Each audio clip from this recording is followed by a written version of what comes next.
Welcome back to Nick Lenz's movie review, episode number 91. This is being the first of four films released currently for the Daniel Craig era. Yeah, this is the era we're in right now for the James Bond films, which, yes, I know that the 25th film is supposed to come out next year. But let's start with the very first film. Let's start with Casino Royale. Released in 2006, Martin Campbell's back in director's chair for this film, which makes him the only director. Actually, I think he's by far the only director to actually direct the first films of two different Bonds. Well, for Bonds starting their eras, though there was also Guy Hamilton who did direct the first Roger Moore film, but he did not direct the first Sean Connery film. That was Terrence Young. Yep. Now, this particular film had basically, and of course, he had Daniel Craig as new Bond. There was controversy over blonde Bond. I mean, look at Bond. He basically is more like brownish hair. It's not black hair per se. It's more brownish hair from when I looked at it. Yeah, apparently a lot of people didn't like it. That the fact he was casted because he was blonde instead of like a brunette black hair. But yeah, he's not blonde. Just by what people say about him. And here's the thing. All the At the time, the three of the four previous Bonds, Sean Connery, Pierce Brosnan, and Roger Moore all supported him basically being James Bond. So at least he had approval from his predecessors. Yep. And we have Judi Dench returning as M, now this film, I should point out, is a complete reboot. Yeah, they reveal that Judi Dench's M has been basically M since the Cold War. Yes. Of course, this film does not have Moneypenny or Q or even Bill Tanner. They're nowhere to be seen. Bill Tanner does show up in the next film. I will talk about him when I talk about Quantum of Solace. This film is considered to be, of the four films released with Daniel Craig, one of the two best films so far released, because this one's good, second one was mixed, the third was really good, third one just mixed also as well. The opening, now this film is the first of three to not have the gun barrel sequence at the start of the film. This one surprisingly has it at the end of the film, because I have no idea why in the world they did this for. Yes, it's one of the most strangest things, because when you watch the first 20 Bond films, that's basically what you expect to see when a film starts up. You see the gun barrel sequence, and you don't kind of get it. You do kind of get it here in a bit. You do kind of get it after the open top sequence, basically, which is entirely done in black and white. And basically on couple missions kill two people to get promoted to 00. He kills a assassin. He also kills a traitor to the MI6. Though this guy did brush across basically a picture of his family. Yep. Though there was a lead scene, I'm kind of glad this was a cut, where he talked about polo. Yep. And after this, they come back and, well, then of course Bond is I think he's in Africa someplace. Investigate some terrorists guys. Oh yeah, and this guy Carter. Yeah, I do agree. He is a terrible agent. Because one thing, he keeps his finger on his ear. I'm like, you don't have to keep constantly doing that. Just simply talk normally. Yeah, he is probably by far the most competent agent. It was implied that when the whole thing was revealed that he was sort of out of this MI as a spy. He apparently got killed. They don't really reveal what happens. He just disappears. Bond chases the terrorist across Morocco doing parkour.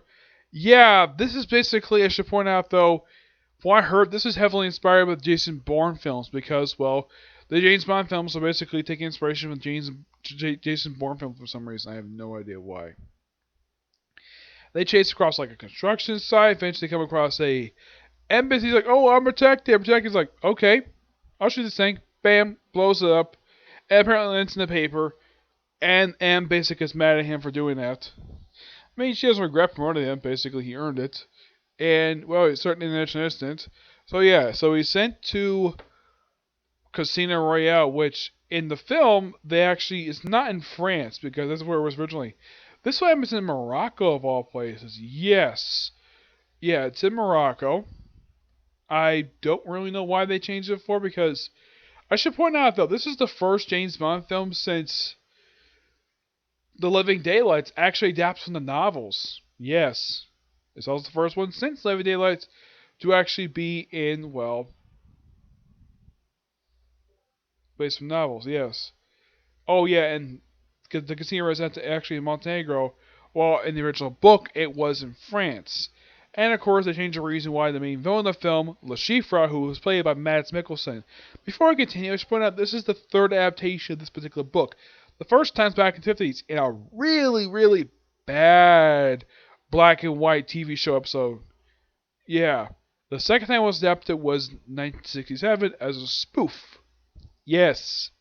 Which had David Niven as the ex James Bond. And the movie was just okay. I've only seen it maybe once, a long time ago. Funny enough, it came out like 39 years before the 2006 version.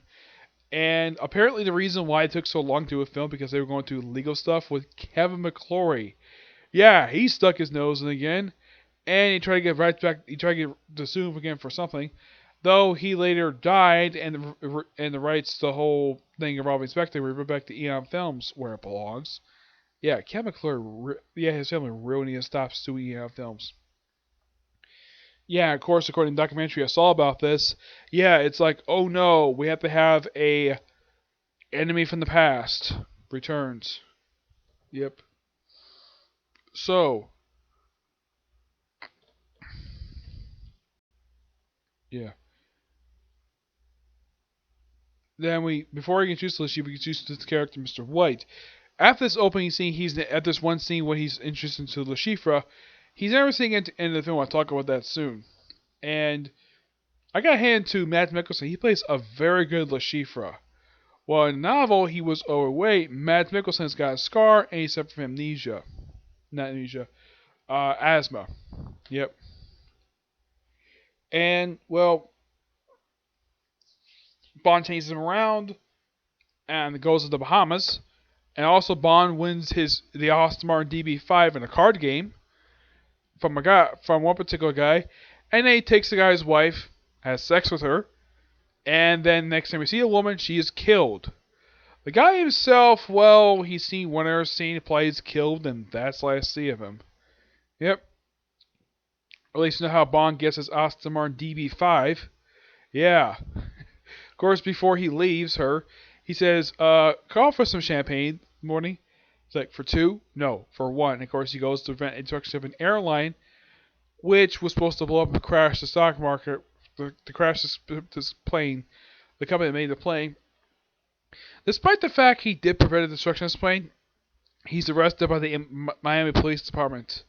I'm sure M probably told him, like, hey, can you release my man? He actually saved an airplane. So he basically saved the company who actually owns this airplane. He saved them millions of dollars by not having this thing destroyed. Yep. Yeah, then of course we have a insurance policy for him. Yeah, let's get injected in your arm. Yeah, this basically will return in Skyfall. Yep. So yeah, Bond is sent to Casino Royale. Now in this film, it's not as annoying, as dumb as it was in the last one, where Emmett's in the field. It's much more stupider in the next film, and that I do agree with. It is so stupid the fact that Emmett's in the field in the next film. And I'll talk about that. So yeah, and it takes a whole turn based upon the ESPN stuff, which I got handled. Was actually a really good scene.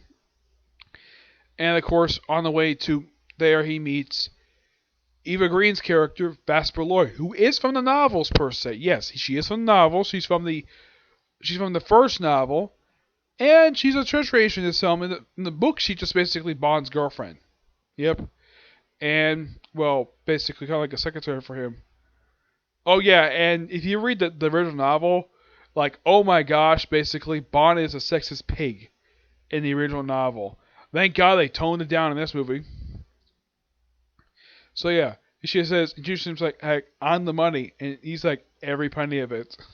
Of course, Eva Green herself would have a successful career after this particular film, though unlike the other two female characters, she's the only named female character the whole film aside from M.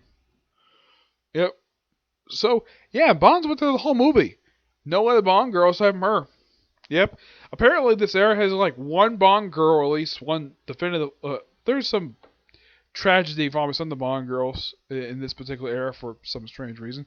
Oh, in case you're wondering, is there any gadgets in this movie? Nope, there isn't.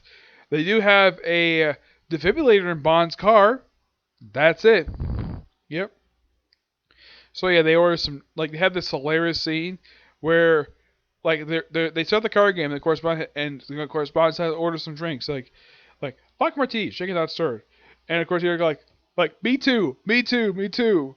And then the chief is like, okay, you all done? Can we poker now? Okay, yeah. And they play for a while. Of course, Bond loses because he didn't want to play the man's bluff. So, yeah, that's where you get introduced to Jeffrey Wright's Felix Leiter, which I got to hand to this Felix Leiter. He does show up in next film, and of course, the same actor. And unlike Calvin Dyson, he does feel a little bit cold, but at least he's a competent. He feels like a good ally to Bond. But this is the start of their friendship, and I love his introduction. Like, hey, I'm your brother from Langley. Brother from, like, almost like a brother and their mother, yeah, type of thing. Yeah, you're my American brother. It's like, of course, he offers to basically, because of course, Eva Green's character, Vesper, refuses to play to. She thinks that basically Bond. He thinks she's playing the Bond in English. She says no. So he's like, oh man, I really want to get back into this card game. And Felix is like, hey, you could take the money. We want Le Chiffre. Bond's like, okay, agree. Bond gets back in, plays for a while, wins, takes Vesper Lloyd out to dinner as the winner of the game. Of course, winning all his money. And of course, they have a password for the briefcase that's kept in. What's the password? Vesper. Yeah, it's not revealed until after the whole thing stuff later. And he takes her out, and now in the novel, to get her to go away, like she's off doing something, she's given a note. In the film, as a text. This, I do feel as though it's an acceptable change because it's 21st century. Who passes paper notes anymore? So, have a text message. Okay. Goes off, she gets kidnapped, and then the correspondent chases after him. Of course, she sees him. Rex is, of course, there's also this really tense scene during the card game where Bond is poisoned, and he has to get a defibrillator to basically sort of resuscitate him, get the poison out of him. So, yeah, so he goes to the car and basically puts the defibrillator, and apparently one part didn't go in all the way, so he passes out. Then here comes Vesper Lloyd to rescue, puts the thing back in, press the button, bam, done. Of course, this is a small defibrillator. I've seen bigger ones where they look like actual freaking paddles. Though I've seen one like this where you just put little things on, just press a button, bam, done. We had to wait for a full charge. Yep. I got handed to the film actually for doing that, for having a good tense scene for the gum set. But yeah, after Bond wrecks his car, though I don't think this was DB, I think it was a different car. And then of course Bond's taken to some place. He's put into a car. And then he's stripped completely naked. Unlike in the novel, he's told to strip naked. Of course, they also cut at the bottom of a chair, put him into it. Of course, Shiva comments how basically, like, you take good care of your body. And then comes a scene that's also from the novel. Carpet rope bang gets Bond's groin. Yeah, of course, Bond basically, he's like, hey, you scratched my balls. Yep, and then all of a sudden, like he's there for a while, and then all of a sudden, Mr. White shows up, kills basically Le Chiffre's men, kills Le Chiffre himself. In the novel, it was unnamed Smurfs agent who killed Le Chiffre. In the movie, it's Mr. White. I don't mind this change because there's no mention of Smurfs in this particular series, so why not have Mr. White do it? Not a bad idea. And then, of course, Bond gets rescued by, well, he gets taken to a hospital. Of course, I also forgot to mention Mathis. Good ally to Bond in the whole film. He's here for a good while. And then apparently, this is revealed by Le Chiffre, who's mentioned that apparently he's also Le Chiffre's friend. Of course, there's also this whole thing of, well, I have the deputy chief basically in my back pocket. I have the chief in my back pocket because he gets arrested, stuff like that. Yep. So, let's see.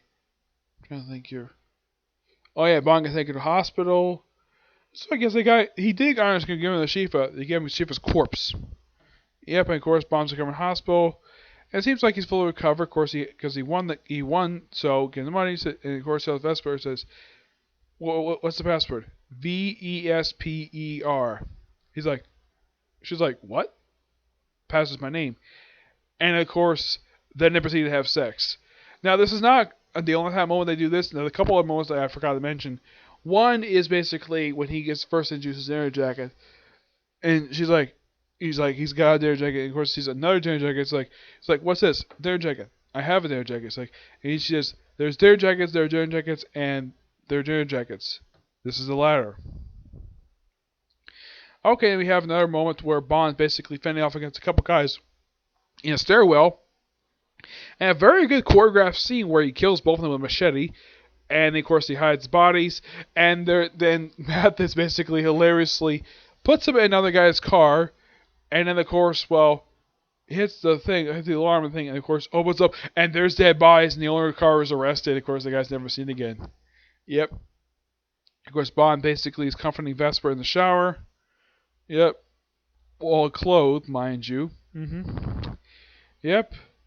Now, as for what happened afterwards, and of course, Bond's like, go to resign. It's like, goes to Venice with the money, and of course, then Bond is called up like, are you going to deposit the money? And of course, Bond looks like, oh crap, money was deposited. So he goes straight to the Vesper, creates the guy with an eye patch. Yeah, as far as I can tell in the film, they don't explain who this guy is. He just randomly shows up, and apparently he's from Vesper's past. As far as I can tell from the novel, they don't really explain who this guy is either. He chases around Venice, and of course they fight in a collapsing house, mind you.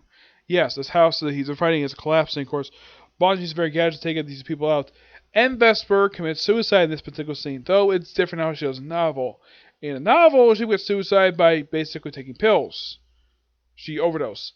In the movie, she basically ties herself to an elevator that's going down the water, and that apparently kills her. Yep, and then of course Bond goes back into service, and then the movie ends, very interestingly, with Mr. White taking a phone call for his really Bond, and of course then he shoots Mr. White in the leg, and then we basically get to the scene, the line people have waiting like so long to see in this movie, which is, this movie is 2 hours and 24 minutes. It's a long movie to sit through, and he says, like, who are you? It's like, name's Bond, James Bond. Cue Bond music. Yep. Yeah, this movie basically didn't have the famous line and didn't have the theme music at the very end. But this one overall was really good. Now, I also got to talk about a couple other things. Now, they have a car dealer in the movie who actually is a legitimate car dealer. Yeah, the car game where Bond wins his car. Yeah, that is a legitimate car dealer. Yep. And now, the song itself, Casino Royale, was done by, it's performed by, Chris Cornell. Yep. And it's Dan Kleiman who did now this opening house is the first one to feature naked women. This will have basically a bunch of cards. It's a great opening house sequence for a Bond. It's one of the best ones in my opinion of the entire series. And it's like boom, boom, boom. Well, the thing is it's about card tournament, so why not feature a bunch of cards? Why not? It's great. Yeah. Not much else to say about this film. It's really, really good. I do recommend basically Bond fans. They also reveal in this movie that apparently Vesper had a Polish boyfriend who had to commit suicide, who basically was held captive by whatever organization Mr. White was working for. And basically, it's kind of the reason why he committed suicide. Of course, Bond was also planning to propose to her, which that goes nowhere. Yeah. So yeah, that's it for this particular review. Stay tuned. I have one more video, maybe two more coming today. Next video I'm planning on doing soon, review of the newest episode for Case Closed. And then maybe if I get time, do a review of the 6th Case Closed film, The Phantom of Baker Street, okay? See you in the next film. Next video. Bye.